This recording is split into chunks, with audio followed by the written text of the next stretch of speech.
this incredible migration, which takes place between 1946 to 1966. In the late 40s, you had a lot of Puerto Ricans who were contracted farm workers.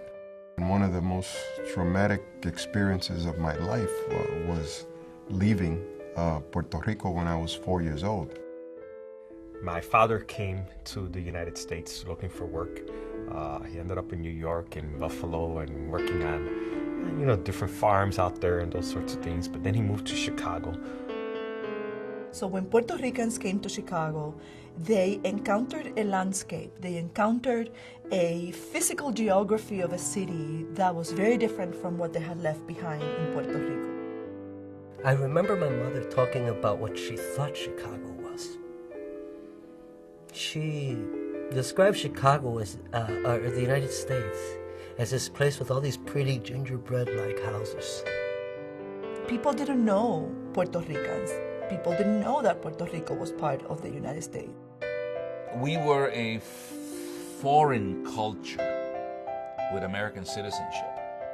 And that was kind of a second-class citizenship because they still struggled. Landlords didn't want to rent to them. There was not one area that you could say this was the Puerto Rican barrio of 1955. Other neighborhoods where there were Puerto Ricans, small barrios like on the south side, in Uptown, in Lakeview. Lincoln Park became a primary barrio. It was nothing but Puerto Rican shams, Puerto Rican people. I mean, there were other Latinos living there, but the largest presence of people there were Puerto Ricans. The main reason for us moving all the time and having to transfer from one school to another was an increase in the rent. They had to settle for low-wage, informal service economy work that did not pay the wages that supported their families. And then in the 50s, you have other companies. The steel mills were also recruiting. So many Puerto Ricans came as steel workers to work in these large steel mills. Father worked in the steel mills actually for a couple of years. He and his brothers actually found jobs there together. My stepfather worked in some factory where they make clothes hangers and stuff, and I worked as a dishwasher, making 55 cents an hour. There was a lot of labeling, namely because we could not speak, or we spoke English with an accent. Coming into the school system, it was kind of interesting because there was no bilingual program. So basically what they did in school was that they put you in the back of the room. You just spent a lot of time drawing Crayolas, and then when you learn how to speak English, then you could join the rest of the class. My first vivid memory, I was in 1C. We were in el grupo de los que no saben mucho, I guess. The group of kids who didn't know much. And teachers didn't know anything about us. I mean, they changed my name from Gamaliel to Bobby because they couldn't pronounce my name. The schools, I mean, the conditions were horrible. Because I remember usually finding most Puerto Ricans in the closets rather than in the classrooms because they were a problem. They weren't looked as students, they were problems to be dealt with. Sometimes in the church they were not that well accepted. Most of the time, well, we worked very diligently to make sure they were. But the point is that sometimes they were not. Many parishes refused to have Puerto Ricans as parishioners in their church. They didn't want them. They said, go to your own church, go to St. Francis of Assisi on Roosevelt Road, go to Our Lady of Guadalupe in South Chicago, but don't come to our church. This is our church. And so when we began to migrate into this area, there were these communities sometimes, many times did not welcome us into this Westtown Humboldt Park area.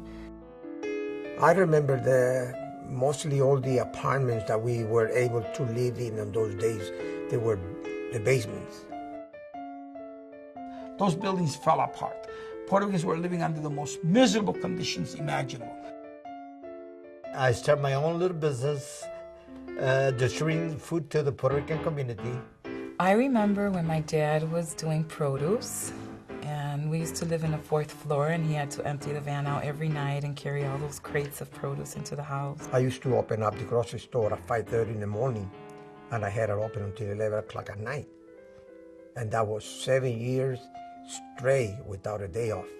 The Puerto Rican community was totally ignored at the political arena.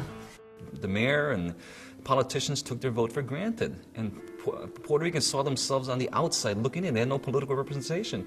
At that time, there were no Puerto Ricans who were running for office. There were no Puerto Ricans who became even precinct captains. They were assistants to the assistants of the assistant precinct captains in ward organizations. That early period of the 60s up until like the mid-60s, we probably had about 3 Puerto Rican police officers in the entire force. You know, I grew up in an environment where my dad didn't trust the police, and so we didn't trust the police growing up either. It was very common for the Caucasian police officers to ask them that famous question, why are you hanging around with these pigs? It was like, we seen the police and it was like, it was going to be the worst. I mean, bad news. Seeing the police, it was bad news. Positive relationship at that time was not there. It was one based on fear more than anything else. On the morning of June 12, 1966, tens of thousands of people gathered on State Street to celebrate the first major Puerto Rican parade in Chicago. For me, it was my first time at a parade like that. I felt pride, seeing the Puerto Rican flag everywhere, feeling a sense of pride because we're recognized.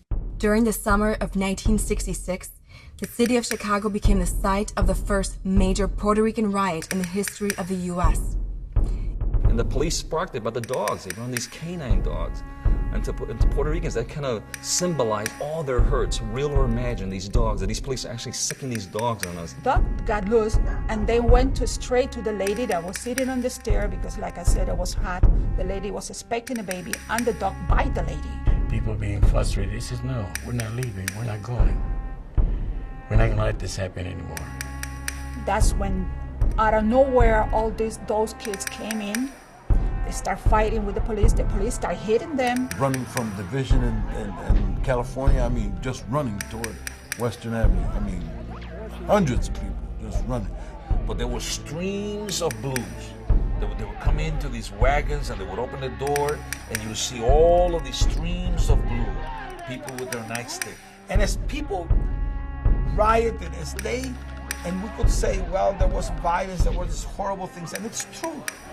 But at the same time, people were experiencing a process almost of their own liberation. So we were not ashamed of what happened. I mean, you don't feel good about it. There's no question about it. You don't like to get to that point.